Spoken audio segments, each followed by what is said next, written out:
Welcome to Genius Mentors. Hello बच्चों, class 6 की social science की इस क्लास में आपका फिर से स्वागत है। हम शुरू कर चुके हैं हमारी अर्थ और हैबिटेट। इस बुक को हम पढ़ना शुरू कर चुके हैं, जहां पे हमने इसके चैप्टर 1 के लेक्चर 1 को ऑलरेडी पढ़ लिया है। वहां पे हमने क्या क्या पढ़ा? हमने पढ़ा कि हम सोशल साइंस में क्या क्या पढ़ने वाले हैं, वो सारी चीजें हमने पढ़ी। तो सोशल साइंस की जो बुक है हमारी अर्थ और हैबिटेट, ये बेसिकली हमारे प्लैनेट और उसके अंदर के आसपास की चीजें, ये सारी चीजें बताती हैं। ठीक है, तो कौन सी बुक है ये? तो आपको पता होगा कि आपकी ये वाली बुक, द अर्थ और हैबिटेट। दिखा कवर कैसा है? यही बुक आपके पास है, होगी। इस बुक को निकाल लीजिए। ठीक है, ये बुक निकाल के हम बुक को पढ़ते जाएंगे, बड़े मजे से सीखते जाएंगे कि क्या क्या चीजें होती हैं, क्या नहीं होती हैं। ठीक है, हम जो पढ़ रहे हैं चैप्टर, हम कौन सा चैप्टर पढ़ रहे हैं? हमें फर्स्ट लेक्चर में अगर हमने देखा हो तो फर्स्ट चैप्टर हमने पढ़ना शुरू किया है और उसमें हम थोड़ी सी चीजें पढ़ चुके हैं। क्या क्या पढ़ चुके हैं? टेंशन नहीं लेना है, अभी बताऊंगा कि हम क्या क्या पढ़ चुके हैं। ठीक है, लेकिन हमारा जो चैप्टर है पहला, वो कौन सा है? The earth in the solar system. कौन सा है?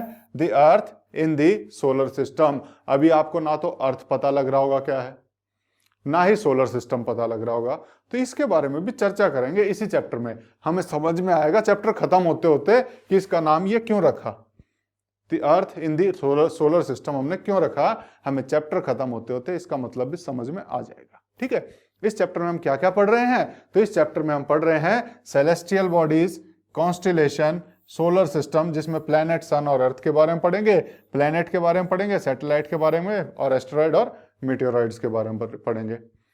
अब आप बोल रहे होंगे, सर हमने एक लेक्चर अटेंड किया, आपने इनमें से एक भी नहीं बताया, तब हम कब पढ़ेंगे इसको? बच्चों, वो शुरुआत वाला लेक्चर था, उसमें हमें जो शुरुआत के पेज में जो आपके एनसीईआरटी में दिया हुआ उसको पढ़ा था। अब उसमें नहीं आया तो मैं क्या करूं? हमें तो एनसीईआरटी के हिसाब से पढ़ना है, इस बुक के हिसाब से पढ़ना है। लेकिन जो जो चीजें थी वो हमने बहुत अच्छे से सीखी ना पिछले लेक्चर में। जो जो पढ़ाया सब समझ में आया होगा, तो ऐसे ही इस लेक्चर में भी जो जो पढ़ेंगे सब समझ में आएगा। तो शुरू कर रहे हैं। हम कहाँ से शुरू करेंगे? हम शुरू करेंगे जो हमने पिछले लेक्चर में पढ़ा वहां से, और आज के लेक्चर को वहीं से आगे बढ़ाएंगे। तो इन सब चीजों के बारे में टेंशन नहीं लेना, आज के लेक्चर में आपको पता लग जाएगा इसमें से बहुत सारी चीजें, कि ये सेलेस्टियल बॉडी क्या होती है, कॉन्स्टेलेशन क्या होता है, सोलर सिस्टम क्या होता है, ये सन क्या होता है। बेसिकली ये बहुत सारी चीजें आपको पता लगने वाली है। ठीक है, तो शुरू करें? बिल्कुल, चलो शुरू करते हैं। तो यहाँ पे सबसे पहले जो हमने पिछले लेक्चर में किया, क्या क्या किया बेटा? तो अगर आपको ध्यान हो तो हमने सबसे पहले पढ़ा था कि आप जब रात को बाहर जाते हो तो आसमान की तरफ देखते हो तो बहुत सारे टिमटिमाते हुए हमें बहुत सारे बिंदु बिंदु दिखते हैं। और उन्हीं बिंदु में अगर हम देखें तो क्या बोला था कि उनमें से बहुत ज्यादा चमकीले हैं, लेकिन कुछ ऐसे हैं जो बहुत डिम से हैं, ज्यादा चमकीले नहीं हैं। अब उनमें से कोई तो ट्विंकलिंग कर रहे हैं, फ्लिकरिंग कर रहे हैं, या फिर टिमटिमा रहे हैं, लेकिन कुछ बिल्कुल शांत, बिल्कुल आप जैसे बच्चों की तरह, जैसे आप शांत बैठे रहते हैं, बिल्कुल ऐसे ही शांत बैठे हुए हैं कुछ तारे। और उन्हीं में से हमने देखा था एक बहुत बड़ा चीज हमें जो दिखाई देती है, इन तारे तो छोटे छोटे, लेकिन उसी में एक छोटा सा हमने देखा चंदा, चांद जिसे हम बोलते हैं, मून जिसे हम बोलते हैं, मून हमें दिखाई देता है। लेकिन ये मून अगर आप डेली बाहर जाओ तो हमेशा एक जैसा नहीं रहता। कभी बड़ा सा दिखाई देता है, एकदम पूरा गोल दिखाई देगा, कभी आधा गोल दिखाई देगा, और कभी दिखता ही नहीं है। तो वो भी हमने देखा कि अलग अलग दिन में, अलग अलग टाइम पे, अलग अलग पोजीशंस में अलग तरीके से वो दिखता है। और हमने क्या देखा कि इसी मून को जब वो पूरा दिखाई देता है ना, जब वो पूरा दिखाई देता है, फुल मून दिखाई देता है, तो उसको हमने क्या बोला? Full moon night. और उसी को हमने पूर्णिमा भी समझा कि पूर्णिमा बोलते हैं। और जिस दिन वो बिल्कुल भी नहीं दिखाई देता, कब नहीं दिखाई देता? इसके 14 डेज के बाद, यानी कि इसके 14 डेज यानी कि फोर्टनाइट के बाद, एक फोर्टनाइट के बाद नहीं दिखाई देगा। नहीं दिखाई देगा तो क्या हुआ? उसको हम बोलेंगे नो मून डे, यानी कि मून है ही नहीं। और उसी को नो मून को ही हम न्यू मून भी बोलते हैं। क्या बोलते हैं? न्यू मून नाइट भी बोल देते हैं। ठीक है, न्यू मून नाइट बोला, और इसी को हमने हिंदी में अमावस्या भी बोल दिया। अगर ये पूछा जाए कि आपको आसमान सबसे ज्यादा साफ कब दिखाई देगा, तो अमावस्या वाले दिन सबसे ज्यादा साफ आसमान दिखता है। क्यों? क्योंकि वहां पे बीच में और कोई हमारे पास लाइट होती नहीं है, उस दिन मून भी गायब है, तो सारे तारे साफ साफ दिखते हैं। लेकिन शर्त क्या है? शर्त यह है कि मौसम साफ होना चाहिए, क्लियर नाइट होनी चाहिए उस टाइम पे। ठीक है, कौन सी होनी चाहिए? क्लियर नाइट होनी चाहिए, तब आपको सबसे अच्छा आसमान दिखता है उस दिन। किस दिन? अमावस्या वाले दिन। ठीक है बच्चों। और हमने क्या पढ़ा कि हमने पढ़ा कि दिन में, रात में तो दिख गए, दिन में तारे कहां चले जाते हैं, उनका कौन सा घर है वहां आसमान में, हमें तो नहीं दिखता यहां से कि कौन से घर में छुप जाते हैं। तो हमें पता लगेगा कि वो वहीं रहते हैं जहां रात में होते हैं। लेकिन दिन में इसलिए नहीं दिखते क्योंकि उनसे भी बहुत ज्यादा तेज रोशनी वाले सन यानी कि सूर्य, वो आ जाते हैं और वो अपनी रोशनी में सबको छुपा लेते हैं। ठीक है, ये चीज हमने सीखी और एक टॉर्च का हमने एक्सपेरिमेंट भी किया। अब उसी को थोड़ा सा आगे बढ़ाते हैं और आज अपने लेक्चर को आगे बढ़ाने की कोशिश करते हैं। शुरू करते हैं आज के लेक्चर को। और इसमें क्या है, इसमें शुरू में जो जहां तक कल पढ़ा था, आज उसके आगे से पढ़ना है। बुक खोल ली सभी ने? हाँ, तो मेरे साथ साथ पढ़ते जाना है, बोलते जाना है, सीखते जाना है और लिखते जाना है। ठीक है, शुरू करते हैं।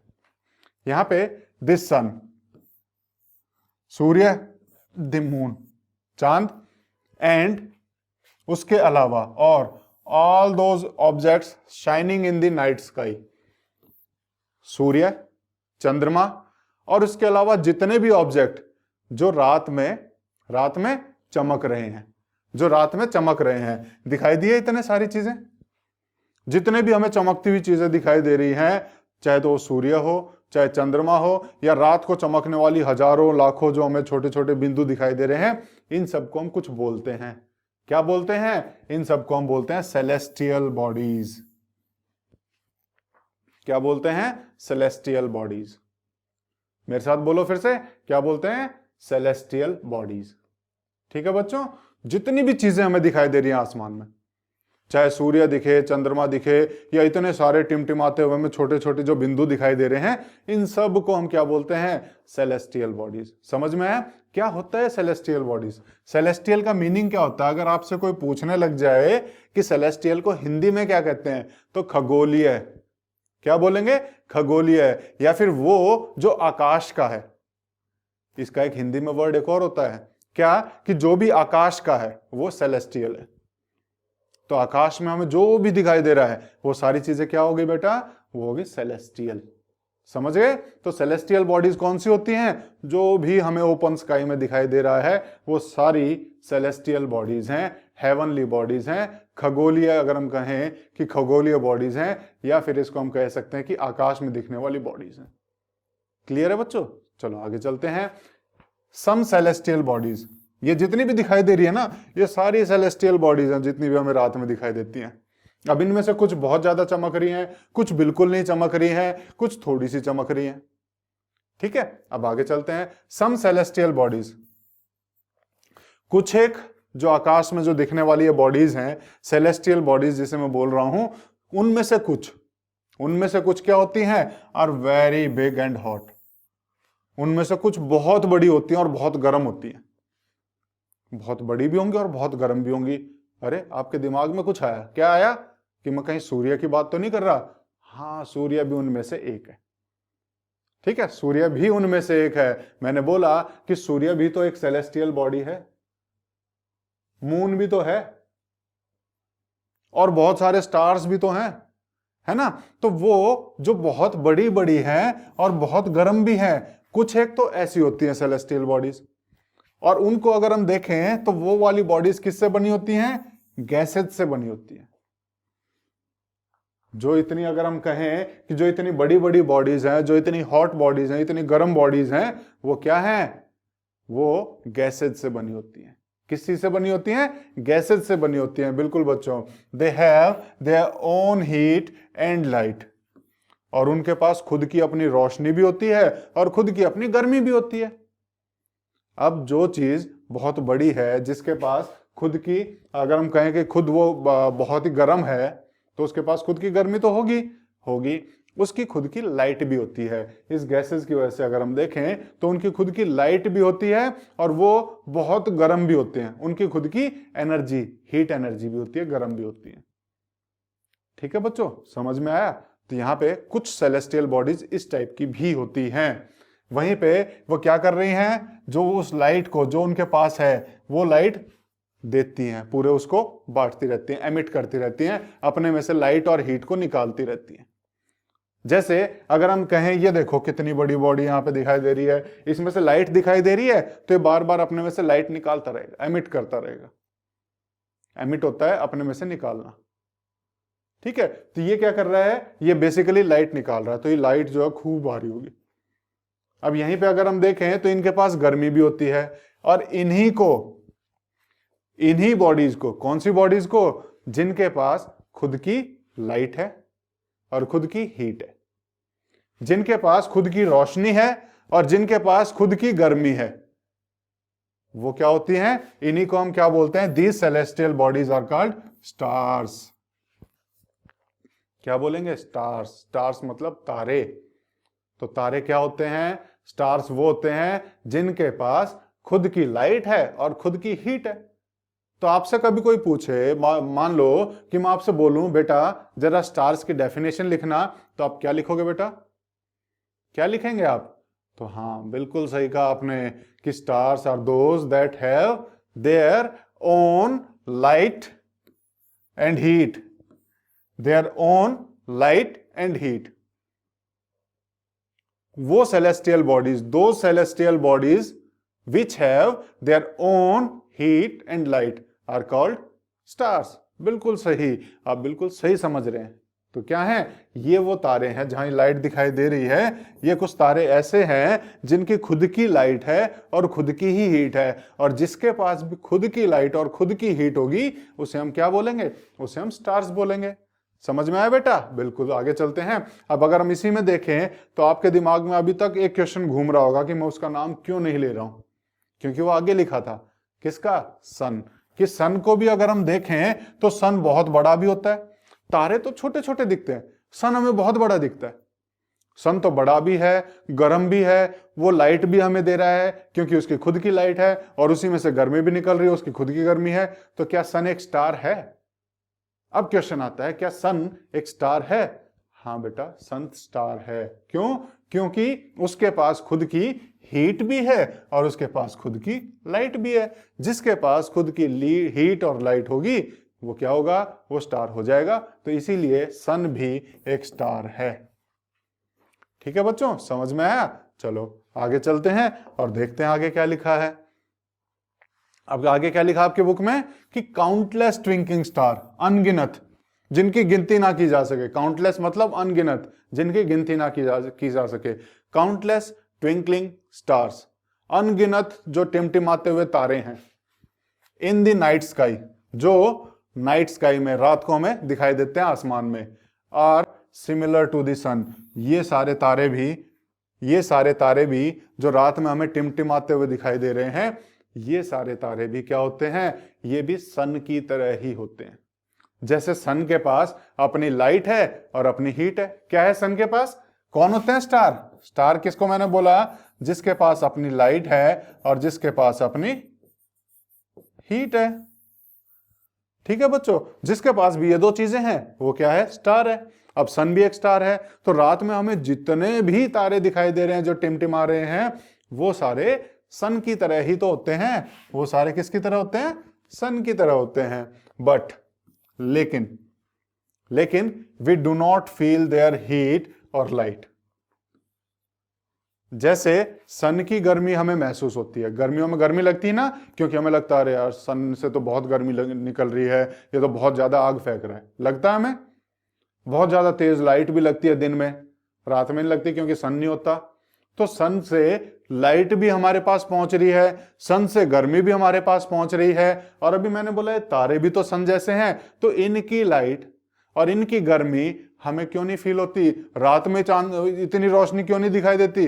दिन में तो सिर्फ एक सन दिखाई देता है, रात में इतने सारे सन दिखाई देते हैं, मतलब इतने सारे स्टार दिखाई देते हैं। तो उनकी लाइट और उनकी गर्मी क्यों नहीं पहुंचती? तो रात को तो और ज्यादा उजाला होना चाहिए, और ज्यादा गर्मी होनी चाहिए, तो क्यों नहीं पहुंचती? और हमें सन से छोटे भी दिखते हैं। सन तो हमें बहुत बड़ा दिखता है, सन से तो ये बहुत छोटे भी दिखते हैं। And they look so tiny, बहुत छोटे भी दिखते हैं। क्यों? ऐसा क्यों है? सन की तरह गर्म क्यों नहीं करते? सन की तरह हमें लाइट क्यों नहीं दिखाते इतनी सारी? और सन की तरह बड़े क्यों नहीं है? छोटे छोटे क्यों है ये? तो इसके पीछे एक रीजन है बेटा। क्या है?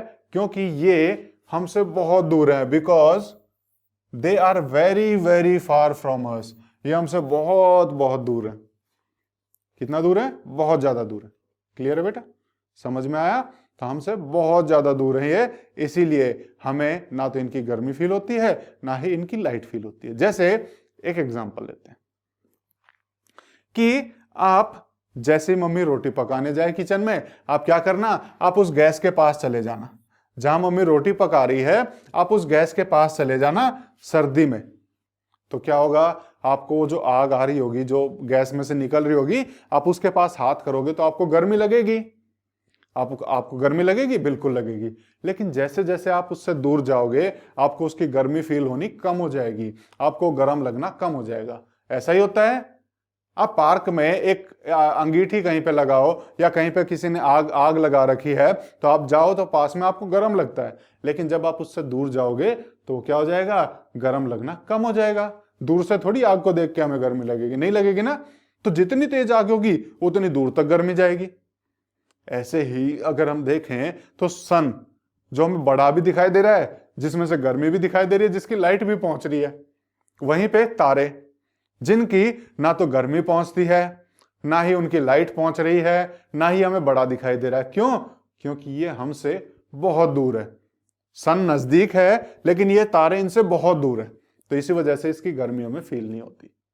समझ में आई चीजें? अब ये छोटे भी दिखते हैं। ये छोटे क्यों दिखते हैं?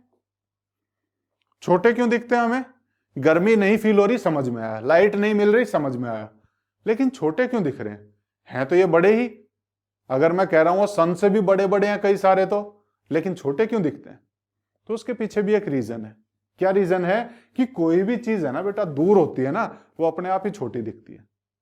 जैसे अगर हम एग्जांपल लें कि यू मस्ट हैव नोटिस्ड, आपने नोटिस किया होगा, आपने ध्यान दिया होगा। किस चीज के ऊपर? That all objects look smaller when seen from a distance, कि कोई भी चीज जिसको हम दूर से देखें वो हमें छोटी दिखाई देती है, वो हमें छोटी दिखाई देती है। व्हेन सीन यानी दिखाई देती है फ्रॉम अ डिस्टेंस, जब हम दूर से देखते हैं। डिस्टेंस होता है दूरी। जब हम किसी चीज को दूर से देखेंगे तो ऑटोमेटिकली वो छोटी दिखाई देगी। ठीक है? हाउ स्मॉल, अब इसमें बोल रहा है how small an aeroplane looks when it is flying at a great height. जब एरोप्लेन को अगर हम देख रहे हैं आसमान में, जब ऊंचे आसमान में उड़ता है तो हमें छोटा सा दिखता है, दिखता है। अगर हम देखें, ये देखो ऊपर कितना छोटा सा दिख रहा है, कितना छोटा सा दिख रहा है, दिख रहा है यहां पे, बिल्कुल छोटा सा ये दिखाई दे रहा है। लेकिन इसको पास से देखें, देखो कितना बड़ा है, इसके तो पंख भी नहीं आ रहे पूरे। इस फोटो में तो इसके पंख भी नहीं आए, और यहां देखो इतने से फोटो में कितना सा आ रहा है, छोटा सा आ रहा है। क्यों? क्योंकि ये दूर से लिया हुआ फोटो है, ये दूर से दिखाई दे रहा है, इतना सा दिखाई दे रहा है दूर से। और इसके अंदर कितने आदमी बैठे होंगे पता नहीं, है ना? तो दूर से दिखाई दे रहा है, तो दूर से दिखने वाली कोई भी चीज छोटी ही दिखती है। दूर से दिखने वाली कोई भी चीज छोटी ही दिखती है ना बेटा? समझ में आया किस लिए हमें वो तारे छोटे दिखाई देते हैं? क्योंकि वो हमसे बहुत ज्यादा दूर है, हमसे बहुत ज्यादा दूर हैं। तो सूरज क्यों बड़ा दिखता है, सन क्यों बड़ा दिखता है? क्योंकि उन तारों के मुकाबले सूर्य नजदीक है, सूर्य हमारे नजदीक है। समझ में आया? चलो आगे पढ़ते हैं इसी को। While watching the night sky, while मतलब जब, ठीक है, वॉचिंग मतलब देखना। While watching the night sky, रात के तारे, रात के स्काई को यानी कि आसमान को देखते टाइम क्या हो रहा है उस टाइम पे? You may notice various patterns from found by different group of star. हमें अलग अलग पैटर्न दिखाई देते हैं, अलग अलग पैटर्न दिखाई देते हैं जो बनाए जाते हैं तारों के द्वारा। आपको लगता नहीं रात में तारों को देख के, अरे देखो कैसे वहां पे, मतलब वो देखो कैसे डॉग बन गया, देखो कैसे घोड़ा बन गया, कैसे देखो आदमी सा स्टाइल सा बना हुआ है, लगता है ना तारों को देख के। तारों को मिला के आप डायग्राम नहीं बनाते रात में जाओ और देखो, आपको पता लगेगा जब आप तारों को देखोगे। कहीं आपको कुछ बना हुआ दिखाई देगा, कहीं ए दिखाई देगा, कहीं बी दिखाई देगा, कहीं कहीं तो सी बना हुआ दिखाई दे जाएगा, कहीं हमको तो वो देखो एल भी दिखाई देता है ना। ऐसे बहुत सारी चीजें दिखती हैं बनती हुई। और ये जो पैटर्न होते हैं ना, जो बने हुए होते हैं, इन्हीं चीजों को हम क्या बोलते हैं? These are called as constellations. ये जो कई सारे स्टार मिलकर कोई एक डिजाइन बना लेते हैं ना, डिजाइन पैटर्न जो बना लेते हैं, पैटर्न को ही मैं डिजाइन बोल रहा हूं, जो ये पैटर्न बना लेते हैं या जो डिजाइन बना लेते हैं, इसी को हम क्या बोलते हैं? इसी को हम कॉन्स्टेलेशन बोलते हैं। क्या बोलते हैं बेटा? मेरे साथ बोलो, कॉन्स्टेलेशन बोलते हैं। क्या होता है कॉन्स्टेलेशन? जो स्टार्स मिलके एक डिजाइन बना लेते हैं ना, ग्रुप ऑफ स्टार्स, कई सारे स्टार मिलके कोई एक जो डिजाइन, कोई एक पैटर्न जो बना लेते हैं, उसको हम क्या बोलते हैं? उसको हम कॉन्स्टेलेशन बोलते हैं। ठीक है बेटा, कॉन्स्टेलेशन आपने समझा। अगर हम इसी में देखें तो ये देखो, आपको इस तरह के डिजाइन कई दिखाई देते होंगे। जैसे यहां पे देखो, ये इस तरह का एक डिजाइन सा बना लिया इन सारे तारों ने मिलके। इसका नाम साइंटिस्ट ने रखा ओरियन। ये आपको आसमान में दिखाई दे जाएगा, इस तरह का डिजाइन आपको दिख जाएगा। ऐसे ये तारे को मिलाओगे तो इस तरह का एक डिजाइन बनता हुआ दिखाई देगा, और इसको नाम दिया क्या? ओरियन। ये सीरियस भी आपको इस टाइप से दिख जाएगा। ठीक है, ये दिख जाएगा। ये अलग अलग डिजाइन है, ये देखो कैसे मिला के वाई टाइप से बना दिया है ना। इस तरीके से आप भी जाओगे रात में तो देखना बहुत सारे डिजाइन बनते हुए दिखाई देंगे, बहुत सारे डिजाइन बनते हुए दिखाएंगे। कुछ कॉमन डिजाइन है जिनको साइंटिस्ट ने अपनी सुविधा के लिए नाम दे दिया। ठीक है, कुछ कॉमन डिजाइन ऐसे हैं जिनको साइंटिस्ट ने अपने सुविधा के लिए, अपने आप को मन बहलाने के लिए कि इसको क्या बोलें, तो उन्होंने कुछ नाम रख दिया। तो वो नाम हमें एक आधे जानने चाहिए कि इसका क्या नाम है, इसका क्या नाम है। जैसे हम देखेंगे उर्सा मेजर। क्या देखेंगे? Ursa major. उर्सा मेजर का ही दूसरा नाम अगर हम देखें तो बिग बियर। बिग बियर ये कॉन्स्टेलेशन है, यानी ग्रुप ऑफ स्टार है, एक डिजाइन बना हुआ है, और वो डिजाइन आपको हमेशा दिखता है। उर्सा मेजर, या फिर इसी को हमने बोला big bear, is one such constellation. ये कॉन्स्टेलेशन के अलग अलग डिजाइनों में से एक डिजाइन है, उर्सा मेजर या फिर बिग बियर। ये जो आपको दिखाई दे रहा है ना इस टाइप से डिजाइन, ये ऐसे और फिर ऐसे, ये जो डिजाइन है ये उर्सा मेजर का है। जो आपकी बुक में जो दिया हुआ है ना ये डिजाइन तारों का, ये क्या है? उर्सा मेजर का डिजाइन है। ठीक है बच्चे, किस चीज का है? उर्सा मेजर का डिजाइन है। One the most easily recognizable constellation is Saptarishi. क्या है? सप्तऋषि। इसी को हमने क्या बोला? सप्तऋषि बोल दिया। ठीक है बेटा, तो सप्तऋषि भी हमने देखा कि सप्तऋषि कैसे दिखाई दे रहे हैं। ठीक है, जहां पे 7 तारे हैं, यहां की इसको काउंट करोगे तो आपको ये 7 तारे दिखाई दे जाएंगे। 1 2 3 4 5 6 7 सप्तऋषि दिखाई दे रहा है। सप्तऋषि क्या है बेटा? सप्तऋषि का मीनिंग है सप्त यानी कि 7, 7।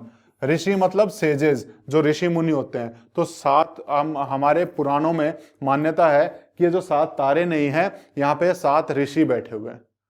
ठीक है, तो इसीलिए हमने इसको सप्तऋषि नाम दे दिया। अदरवाइज साइंटिस्ट ने इसको क्या नाम दिया? उर्सा मेजर या फिर बिग बियर नाम दिया है। इट इज, क्या है ये क्या है? It is a group of 7 stars. ये फिगर 1.1 में हमें दिखाई दे रहा है, ये ग्रुप ऑफ 7 स्टार है। 7 तारों का एक, हम कहेंगे कि एक ग्रुप बना हुआ है यहाँ पे। ठीक है बेटा, ये समझ में आया? That forms a part of Ursa Major constellation, जो कि उर्सा मेजर का एक पार्ट है। ये जो सप्तऋषि हमने बनाया, ये किसका पार्ट है? उर्सा मेजर का पार्ट है। ठीक है बच्चे, आगे चले पढ़ते हैं। Ask someone Elder in your family. कोई आप में घर में जो भी बड़ा होगा, मम्मा पापा दादा दादी जो भी है, उससे पूछना है। क्या पूछना है? या फिर किसी नेबर से भी, पड़ोसी से भी पूछ सकते हो। To show you more stars, आपको और सारे तारों के डिजाइन दिखाने के लिए कि दिखाओ और कौन कौन से डिजाइन होते हैं। ठीक है, या फिर अगर हम देखें और भी प्लैनेट्स के बारे में बताने के लिए, या कॉन्स्टेलेशंस के बारे में स्काई में बताने के लिए कि मुझे कॉन्स्टेलेशंस दिखाओ। और भी कॉन्स्टेलेशन क्या है? इस टाइप के डिजाइन दिखाओ। ठीक है, प्लैनेट्स दिखाओ। कोई दिखाई दे रहा है क्या? अब ये प्लैनेट्स क्या होते हैं ये भी हम पढ़ेंगे। ठीक है, तो किसी की भी मदद लेनी है अपने घर में, ताकि आपको इनके बारे में पता लग सके। ठीक है बच्चे, आगे चलें। चलो आगे चलते हैं और देखते हैं कि यहां पे क्या लिखा गया और होता क्या था पुराने टाइम पे। अब हम बात कर रहे हैं पुराने टाइम की। एंशियंट का मतलब होता है ओल्ड। क्या होता है बेटा? ओल्ड। इन एंशियंट टाइम्स, पुराने टाइम पे क्या होता था? पुराने टाइम पे, तो पुराने टाइम पे क्या होता था? People use to determine directions. लोग जो है दिशाओं का पता लगाते थे, डायरेक्शंस का पता लगाते थे। कौन सी दिशा का? ये नॉर्थ है, साउथ है, वेस्ट है, ईस्ट है, हमें तो पता नहीं है। अगर रास्ते में कहीं छोड़ दें, आपको कैसे पता लगेगा ये डायरेक्शन कौन सी है? तो लोग जो हैं इन डायरेक्शंस का पता लगाते थे कि ये नॉर्थ है कि साउथ है कि वेस्ट है, ईस्ट है, कौन सी दिशा है, पता करते थे। कैसे पता करते थे? ड्यूरिंग नाइट, नाइट के टाइम पे पता करते थे with the help of stars, इन तारों की मदद से।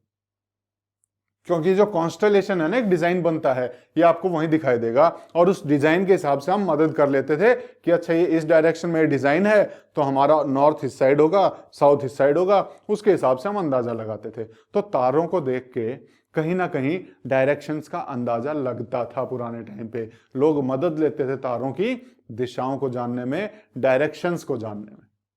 ठीक है बेटा, आगे चलें, आगे देखते हैं। द नॉर्थ स्टार, एक तारे का नाम है नॉर्थ स्टार। कौन सा है अभी देखेंगे। ठीक है, the north star indicates north direction.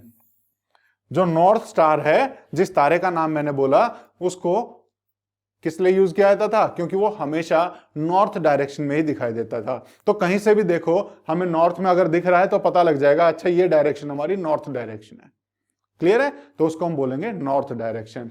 ठीक है, और इसी नॉर्थ स्टार को, इस वाले स्टार को, इसी का दूसरा नाम क्या रखा? It is also called pole star. इसी नॉर्थ स्टार को हमने क्या बोल दिया? इसी को हमने बोल दिया पोल स्टार। ठीक है बेटा, पोल स्टार बोल दिया। क्यों? क्यों मदद लेते हैं डायरेक्शन में? क्योंकि it always remains in the same position in the sky. ये हमेशा एक ही पोजीशन में, एक ही जगह पे, एक ही पोजीशन पे, एक ही जगह पे रहता है हमेशा स्काई में। अगर तारे हिल गए तो डायरेक्शन गड़बड़ हो जाएगी। हमने इसकी मदद क्यों ली पोल स्टार की? क्योंकि पोल स्टार अपनी जगह से हिलता नहीं है, ये हमेशा एक ही जगह दिखाई देता है आसमान में। इसीलिए हमने इसको मान लिया कि जहां पे भी ये दिखाई दे मतलब उसी डायरेक्शन में नॉर्थ है, तो ये हमेशा नॉर्थ में ही दिखाई देता है। ठीक है बेटा, इतना हमने समझा। We can locate the position of the pole star with the help of, कैसे पता लगाएं कि ये कौन सा तारा है? अब इतने सारे तारों में अगर मैं आपसे बोलूं कि इतने तारों में बताओ कौन सा नॉर्थ स्टार है, आप कैसे बताओगे? तो हमें किसी की मदद लेनी पड़ेगी कि इसके आसपास कौन सा डिजाइन बना हुआ है ताकि हमें नॉर्थ स्टार पता लग जाए। तो ऐसा ही डिजाइन कौन सा है? तो हमने जो अभी थोड़ी देर पहले पढ़ा, हम कौन से की मदद से? विद द हेल्प ऑफ सप्तऋषि। सप्तऋषि की मदद से पता लगाते हैं कि ये नॉर्थ स्टार है। ठीक है बेटा, किसकी मदद से पता लगा है? सप्तऋषि। सप्तऋषियों से पूछेंगे बताओ कौन सा है नॉर्थ स्टार, तो सप्तऋषि हमें बताते हैं। कैसे पूछा हमने कैसे पूछा? ये आपका सप्तऋषि है, इधर ऐसे ऐसे करके सप्तऋषि है। इस सप्तऋषि के जो लास्ट वाले ये जो दो है ना, इनको सीध में ले आओ, और इनकी सीध में हमेशा पोल स्टार दिखाई देता है। समझ में आया बेटा? ये सप्तऋषि है। सप्तऋषि के आखिरी के जो दो तारे हैं, इन तारों से सीधी लाइन खींची तो यहां पे हमें पोल स्टार दिखाई देता है। तो सप्तऋषि ने हमें समझाया। यही आपकी एनसीईआरटी में भी डायग्राम दिया हुआ है। ये सप्तऋषि आपका ऐसे, तो लास्ट के दो तारे हैं, इन दो तारों की सीध में देखना है। इन दोनों तारों की सीध में हमें क्या दिखाई देगा? नॉर्थ स्टार दिखाई देगा। ठीक है बच्चे, तो हमने किसकी मदद ली? हमने ली इसकी मदद। हमारा जो उर्सा मेजर, या फिर जिसे हम सप्तऋषि बोल रहे थे, सप्तऋषि की मदद ली नॉर्थ स्टार को पता लगाने में। ठीक है, ये आपको समझ में आया। अब क्या करना है? Look at the figure 1.1। 1.1 कौन सा फिगर है? ये वाला बेटा। ठीक है, 1.1 ये वाला फिगर है, आपको इसे देखना है। अपनी बुक में ये वाला फिगर आप ओपन कर लीजिए और इसमें देख के यू विल नोटिस, आप नोटिस करेंगे, if an imaginary line is drawn. Imaginary यानी कि क्या होती है इमेजिनरी? जो आपकी कल्पनाओं में, काल्पनिक, यानी एक्चुअल लाइन नहीं, बस आपको सोचना है कि इन दो चीजों को टच करके एक लाइन जा रही है। तो काल्पनिक लाइन आपको सोचनी है, ठीक है। तो क्या करना है, आप नोटिस करेंगे, if an imaginary line is drawn, अगर एक काल्पनिक लाइन ड्रॉ की जाए, joining the pointer star, pointer star यानी कि ये दोनों स्टार, ये जो दो पॉइंटर स्टार हैं, इन दोनों को जोड़ के एक इमेजिनरी लाइन, इन दोनों को जोड़ा और इसी लाइन को आगे खींच दिया, ये एक इमेजिनरी लाइन बना दी। तो इन दोनों को जोड़ के अगर हम उसी लाइन को एक्सटेंड कर दें फर्दर, एक्सटेंड मतलब बढ़ा दें, एक्सटेंड मतलब बढ़ा दें, फर्दर मतलब आगे की तरफ, तो इसको हमने आगे की तरफ बढ़ा दिया, तो एक इमेजिनरी लाइन है, एक्चुअल में खिंची हुई नहीं होती आसमान में कि खिंची हुई है, हमें वो मानना है कि इन दो तारों को जोड़ के कहां सीधी जाएगी, ऐसे अंदाजा लगाना है, ऐसे सीधी जाएगी, तो एक कल्पना करनी है, हमने दिमाग में सोचना है, समझ में है। तो ये सोच के हमने देखा और ये जहां तक लेके गया, ये कहां जाएगा, it will point to the pole star, ये हमें पोल स्टार की तरफ लेके जाएगा, कि पोल स्टार बताएगा ये रहा पोल स्टार, और उसी से फिर हम अंदाजा लगाएंगे ये नॉर्थ की तरफ जाता है। तो तारों ने हमें डायरेक्शन बताने में मदद की, समझ में आया। चलो अब आगे देखते हैं, और इसमें क्या करते हैं, अभी तो हमने पढ़ा कि वो सेलेस्टियल बॉडीज जिनके पास अपनी लाइट होती है और जिनके पास अपनी हीट होती है, उनको हमने क्या बोला, उनको हमने बोला स्टार। क्या बोला बेटा, स्टार। लेकिन कुछ ऐसे भी होते हैं जिनके पास खुद की लाइट और हीट नहीं होती है, वो दूसरों की तरफ से देख के चमकते हैं। अब जैसे रात में आप बिल्कुल सब बंद कर दो, सारी लाइटें बंद कर दो, रात में रूम में सारी लाइटें बंद कर दो, रूम में अंधेरा हो जाएगा। लेकिन जैसे ही आप लाइट ऑन करोगे, उससे क्या होगा, दीवार भी चमक जाएगी, चमकेगी कि नहीं चमकेगी, दीवार से भी हमको ऐसा लगेगा पता नहीं यहां से कैसे लाइट आ रही, चमकती है ना। वो दीवार क्या कर रही है कि किसी और की लाइट को रिफ्लेक्ट कर रही है। तो कुछ ऐसी भी चीजें होती हैं जिनके पास खुद की लाइट और हीट नहीं होती है, वो दूसरों की लाइट से चमकते रहते हैं, और ऐसी चीजों को हम क्या बोलते हैं, वही हम पढ़ने वाले हैं। तो सम सेलेस्टियल बॉडीज, कुछ सेलेस्टियल बॉडीज ऐसी भी होती हैं do not have their own heat and light. Some celestial bodies, कुछ सेलेस्टियल बॉडीज ऐसी भी हैं जिसके पास खुद की ना हीट है ना लाइट है, जिनके पास है वो स्टार हैं। लेकिन कुछ ऐसी भी हैं जिनके पास ना हीट है ना लाइट है, तो उन्हें क्या बोलेंगे, तो they are lit by the light of stars. तो वो कैसे दिखाई देते हैं, वो हमें स्टार्स की लाइट के द्वारा दिखाई देते हैं, ठीक है। जैसे सूर्य की इतनी सारी रोशनी है, उस सूर्य की रोशनी में हमें बहुत सारी चीजें दिखाई देती हैं, ऐसे स्टार्स की लाइट में हमें ऐसी चीजें दिखाई देती हैं जिनके पास खुद की लाइट और हीट नहीं है। जैसे दीवार के पास अपनी लाइट और हीट नहीं होती है, लेकिन जैसे ही हम लाइट ऑन करते हैं, दीवार दिखती है कि नहीं दिखती है, बिल्कुल दिखती है। पर्दों के पास अपनी लाइट और हीट नहीं होती है, लेकिन वो क्यों दिखाई देती है, बिल्कुल जैसे हम लाइट ऑन करेंगे तो उस रोशनी की वजह से वो दिखाई देती है। अब मैं लाइट बंद कर दूं तो क्या मैं आपको दिखाई दूंगा, नहीं दिखाई दूंगा। लेकिन जैसे ही लाइट ऑन करोगे तो मैं क्यों दिखाई दे रहा हूं, क्योंकि लाइट मेरे ऊपर से आके रिफ्लेक्ट हो रही है, तो उस लाइट की वजह से मैं दिखाई दे रहा हूं। ऐसा तो है नहीं कि मेरे में से लाइट आ रही है, ऐसा नहीं है ना, मेरे में से लाइट नहीं आ रही है, कहीं और की लाइट मेरे ऊपर पड़ रही है, तो मैं आपको दिख रहा हूं। तो ऐसे ही ये बॉडीज होती हैं, इनके पास खुद की लाइट और हीट नहीं है, लेकिन स्टार्स की लाइट और हीट का यूज करके ये हमें दिखाई देते हैं, ठीक है। तो दे आर लिट बाय, प्रकाशित होते हैं, लिट होता है प्रकाशमय या फिर प्रकाशित, ठीक है। तो ये प्रकाशित होते हैं light of the star, star की लाइट को यूज करके। तो ऐसी बॉडीज को क्या कहेंगे, जिनके पास खुद की लाइट हीट नहीं है लेकिन स्टार्स की लाइट लेके वो दिखाई दे रहे हैं, ऐसी बॉडीज को कहेंगे, सच बॉडीज आर कॉल्ड प्लैनेट्स। क्या बोलेंगे बेटा इनको, प्लैनेट बोलते हैं। समझ में आया, प्लैनेट क्या होते हैं, हाँ बिल्कुल। स्टार क्या होते हैं, बिल्कुल सही जा रहे हो आप, क्या होते हैं स्टार, जिनके पास खुद की लाइट और हीट है। लेकिन उस हीट और लाइट को यूज करके कुछ ऐसी भी बॉडी होती हैं जिनके पास खुद की लाइट और हीट नहीं होती है, लेकिन फिर भी दिखाई दे रही है। क्यों दिखाई दे रही है, क्योंकि वो स्टार्स की लाइट यूज करते हैं। तो उन्हें हमने क्या बोला, जिसकी लाइट और हीट नहीं है, उसे हमने बोला प्लैनेट्स। क्या बोला बेटा, प्लैनेट्स, ठीक है। आगे चलते हैं, द वर्ड। अब ये प्लैनेट का मीनिंग क्या होता है, द वर्ड, ये जो शब्द है ना प्लैनेट, ये कहां से आया, कम्स फ्रॉम, ये आया है कहां से, ग्रीक वर्ड से। अब ये ग्रीक क्या होता है बेटा, ग्रीक एक लैंग्वेज है, जैसे हिंदी एक लैंग्वेज है। ऐसे ही इंग्लिश भी एक लैंग्वेज है, ऐसे ग्रीक भी एक लैंग्वेज है। तो ये ग्रीक लैंग्वेज में ना इसमें एक वर्ड यूज करते हैं। क्या यूज करते हैं? इसमें एक वर्ड है प्लेनेटाई। क्या है? प्लेनेटाई या फिर प्लेनेटाई। ठीक है, ये प्लेनेटाई वर्ड है जो ग्रीक लैंग्वेज में है। उसका मीनिंग क्या होता है? उसका मीनिंग होता है वॉन्डरर। वॉन्डरर कौन होते हैं? घुमक्कड़। वॉन्डरर का हिंदी मीनिंग क्या होता है? तो वॉन्डरर का मीनिंग आप लिख सकते हो घुमक्कड़, जो हमेशा घूमते रहते हैं। जो हमेशा घूमते रहते हैं उन्हें हम बोलते हैं वॉन्डरर। ठीक है बेटा, तो ये जो प्लेनेटाई था, जो बेसिकली ग्रीक वर्ड था, इसका मीनिंग होता है वॉन्डरर। तो हमने यहीं से इसी वर्ड से उठाया प्लैनेट्स को, तो प्लैनेट वर्ड ले लिया। समझ में आया? तो आपको समझ में आया कि प्लैनेट क्या होते हैं? वो बॉडीज, वो सेलेस्टियल बॉडीज जिनके पास खुद की लाइट और हीट नहीं है, लेकिन वो स्टार्स की लाइट और हीट का यूज करके हमें दिखाई दे रहे हैं। ठीक है बच्चे, आगे चलते हैं। The earth.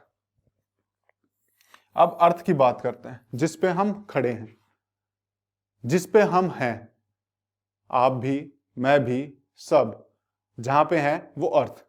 ये जो अर्थ है, ऑन विच वी लिव, जिस पे हम सब जीवित हैं, हम सब रह रहे हैं, हम सब रह रहे हैं, इज अ प्लेनेट। ये भी एक प्लेनेट है। प्लेनेट क्या होता है? जिसके पास खुद की लाइट और हीट नहीं है। अर्थ भी एक प्लेनेट है। तो अर्थ के पास खुद की लाइट और हीट है या नहीं है? तो आप कहोगे जब मैंने अर्थ को प्लेनेट बोला है तो प्लेनेट की तो लाइट और हीट होती ही नहीं है, तो अर्थ की भी कोई लाइट और हीट नहीं होती है। ठीक है बच्चा, चलो आगे चलते हैं।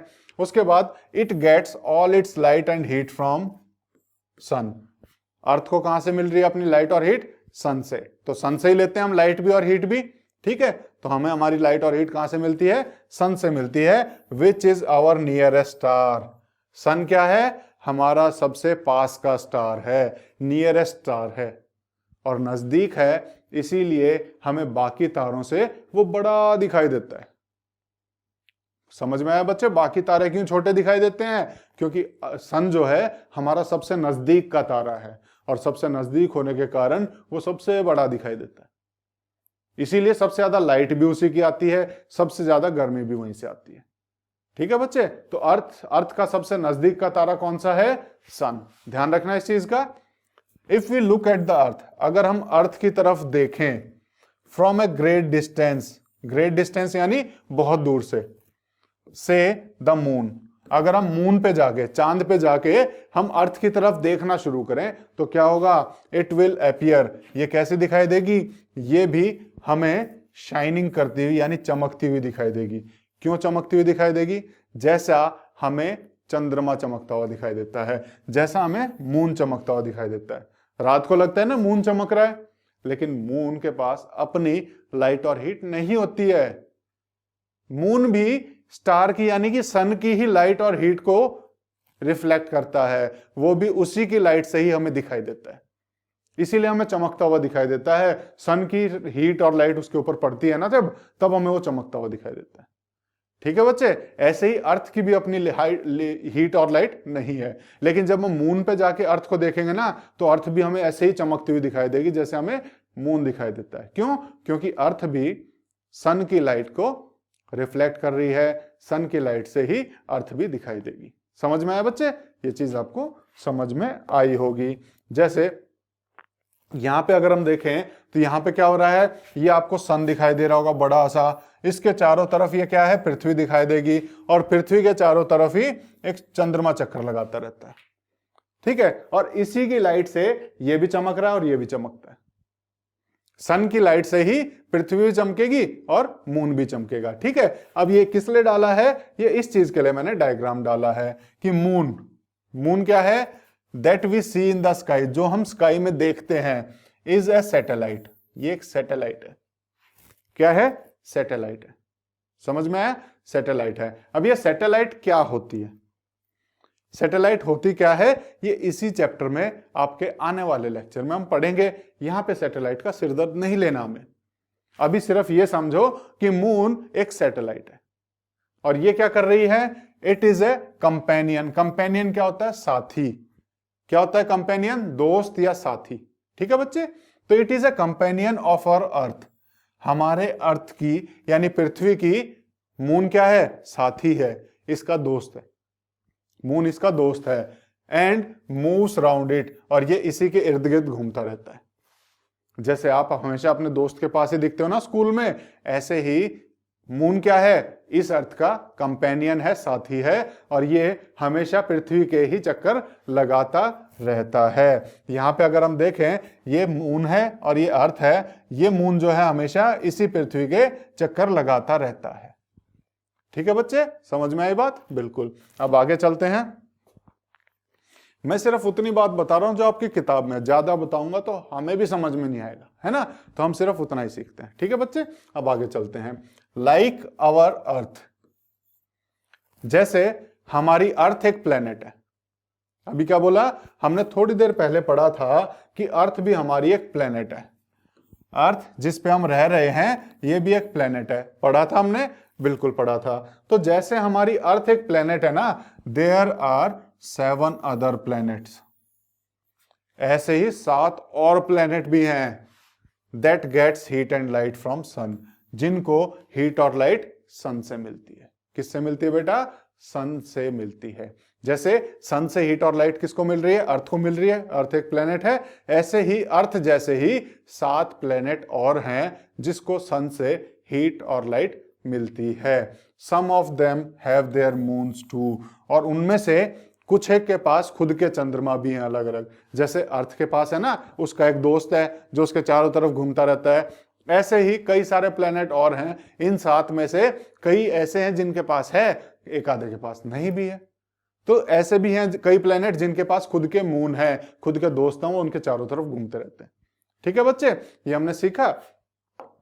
अब हमने आज क्या क्या सीखा वो एक बार रिपीट कर लेते हैं। आज हमारी क्लास यहीं तक रहेगी, हम रिपीट करते हैं कि हमने आज क्या क्या सीखा।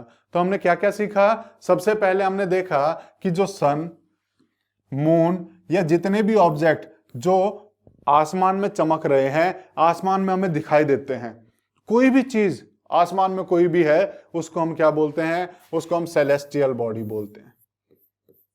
ठीक है, और सेलेस्टियल बॉडीज में से कुछ एक तो ऐसी हैं जो बहुत बड़ी हैं और बहुत गर्म भी हैं, और ये जो गर्म और बड़ी बॉडीज है ना, ये गैसेस की बनी होती हैं, और कुछ सेलेस्टियल बॉडीज की खुद की हीट और लाइट होती है, और जिसकी खुद की हीट और लाइट है उसे हमने क्या बोला? उसे हमने बोला कि वो स्टार हैं। जिन सेलेस्टियल बॉडीज की खुद की हीट और लाइट है वो क्या होते हैं? स्टार होते हैं। और ऐसे ही सन भी एक स्टार है। क्यों है सन स्टार? क्योंकि सन की भी खुद की हीट और लाइट है। ठीक है बच्चे, और क्या पढ़ा हमने? हमने पढ़ा कि हमारे आसमान में अगर हम देखें तो अनगिनत तारे हैं जो चिमचमाते रहते हैं, टिमटिमाते रहते हैं, वो भी सन की तरह ही है। सेम कैसे हैं? सन की तरह ही हैं। लेकिन जैसे सन से हमें गर्मी मिलती है, सन से हमें हीट मिलती है, सन हमें बड़ा दिखाई देता है, ऐसे ये क्यों नहीं दिखते? इनसे ना तो हमें हीट मिल रही, हमने बोला ये स्टार हैं तो इनके पास हीट भी होगी, लाइट भी होगी, लेकिन हमें क्यों नहीं मिलती? ये हमें छोटे से क्यों दिखते हैं? तो हमने इसका रीजन ढूंढा, तो हमें पता लगा, हमें क्या पता लगा? Because they are very far, ये हमसे बहुत दूर है। इस वजह से ना तो हमारे तक इनकी लाइट पहुंचती है, ना हमारे तक इनकी गर्मी पहुंचती है, और ना ही हमें बड़े दिखाई देते हैं, हमें छोटे से दिखाई देते हैं, क्योंकि हमें दूर दिखाई देते हैं। जैसा हमने एरोप्लेन के एग्जाम्पल में देखा कि एरोप्लेन जब दूर होता है छोटा दिखता है, और जब नीचे होता है कितना बड़ा दिखता है, कितने आदमी बैठ जाते हैं उसमें, है ना। तो इसीलिए ये भी हमसे दूर है तो हमें छोटे छोटे दिखते हैं। अब ये हमने स्काई के बारे में, जब हम तारों को देख रहे थे तो हमें अलग अलग एक पैटर्न दिखता होगा कि देखो एल बन गया, ए बन गया, बी बन गया, इस तरीके से अलग अलग डिजाइन बनते हैं। उन डिजाइन को हम कुछ नाम से बोलते हैं, उसको हमने बोला कॉन्स्टेलेशन। क्या बोला बच्चे? कॉन्स्टेलेशन बोला। ठीक है, कॉन्स्टेलेशन हमने उसका नाम बोला। और एक कॉन्स्टेलेशन का हमने एग्जाम्पल भी लिया, जिसको हमने उर्सा मेजर बोला, या बिग बियर बोला, या फिर उसी को हमने सप्तऋषि भी बोला। और अगर हम देखें पुराने टाइम पे इन तारों की मदद से हमें डायरेक्शंस का पता लगता था। किस चीज का? डायरेक्शंस का पता लगता था, जिसमें हमने एक तारे का जिक्र किया। किस तारे का जिक्र किया? हमने पोल स्टार का जिक्र किया, जिसे हम नॉर्थ स्टार भी बोलते हैं। जिसे हम नॉर्थ स्टार भी बोलते हैं, यह हमेशा नॉर्थ में ही रहता है। तो इसको देख के नॉर्थ डायरेक्शन का हमें पता लग जाता था कि ये डायरेक्शन नॉर्थ है। ठीक है, लेकिन ये कैसे ढूंढे कि ये पोल स्टार है? हमें कैसे पता लगेगा कि ये पोल स्टार है? तो इसको ढूंढने के लिए हमने किसकी मदद ली? इसको ढूंढने के लिए हमने सप्तऋषि की मदद ली। सप्तऋषि की मदद से हमने इसको ढूंढा। कैसे ढूंढा? कि जैसे ये सप्तऋषि है, इसके यहाँ पे ये दो तारे हैं, इनको तारों को एक्सटेंड किया, यहाँ कहीं पे हमें मिल जाता था। इन तारों की सीध में हमें पोल स्टार दिखता था। ये हमने देखने की कोशिश की। तो सेलेस्टियल बॉडीज हमने देखा, जिसके पास खुद की हीट और लाइट है वो तो स्टार हैं, लेकिन वो जिनके पास खुद की हीट और लाइट नहीं है, वो दूसरों से अपनी हीट और लाइट लेते हैं, उन्हें क्या बोला? उन्हें हमने बोला कि वो होते हैं प्लैनेट्स। और वहीं पे हमने देखा कि अर्थ भी एक प्लैनेट है, जिसको अपनी हीट और लाइट खुद की तो है नहीं, लेकिन सन से हमें मिलती रहती है, सूर्य से हमें मिलती रहती है, जो कि हमारा नियरेस्ट स्टार है। सन हमारा सबसे नजदीक का यानी कि नियरेस्ट स्टार है। हमें चांद भी दिखाई देता आसमान में। चांद क्या है? तो चांद क्या है? चांद प्लेनेट नहीं है, चांद स्टार भी नहीं है, चांद एक सैटेलाइट है। अब ये सैटेलाइट क्या होता है हम आने वाले लेक्चर्स में देखेंगे इसको, अभी यहाँ पे इसको नहीं देखना है। हमने सिर्फ चांद के बारे में ये पढ़ना है कि एक सैटेलाइट है और ये हमेशा अर्थ के इर्द गिर्द, अर्थ के चारों तरफ घूमता रहता है, अर्थ का साथी है। ठीक है, समझे? ऐसे ही जैसे हमने पढ़ा कि अर्थ एक प्लेनेट है, ऐसे ही अर्थ के अलावा 7 प्लेनेट और भी हैं जो सन से अपनी हीट और लाइट लेते हैं। सन से अपनी हीट और लाइट लेते हैं, और इनमें से कुछ प्लेनेट के अपने खुद के मून भी हैं। ठीक है बच्चों, ये हमने आज की क्लास में पढ़ा। इतनी सी चीजें हमने पढ़ी थी और इसी को हमने बहुत अच्छे से पढ़ा, समझ के इसको अच्छे से समझ लिया। आपको समझ में आया होगा बच्चे? तो ऐसे ही हम इसी तरीके से इस सब्जेक्ट को ऐसे ही मजेदार बनाते रहेंगे और बहुत आसानी से इसको पढ़ते चले जाएंगे। आपको पता भी नहीं चलेगा आपकी ये बुक कब खत्म हो जाएगी। ठीक है, तो आज हम आपसे विदा लेते हैं। अगले लेक्चर में फिर से आएंगे और फिर से आपको ऐसे ही अच्छी अच्छी कहानियां सुनाएंगे और अगले लेक्चर में और अच्छे से इस चैप्टर को समझने की कोशिश करेंगे। ठीक है, चलते हैं। Bye bye, take care, thank you.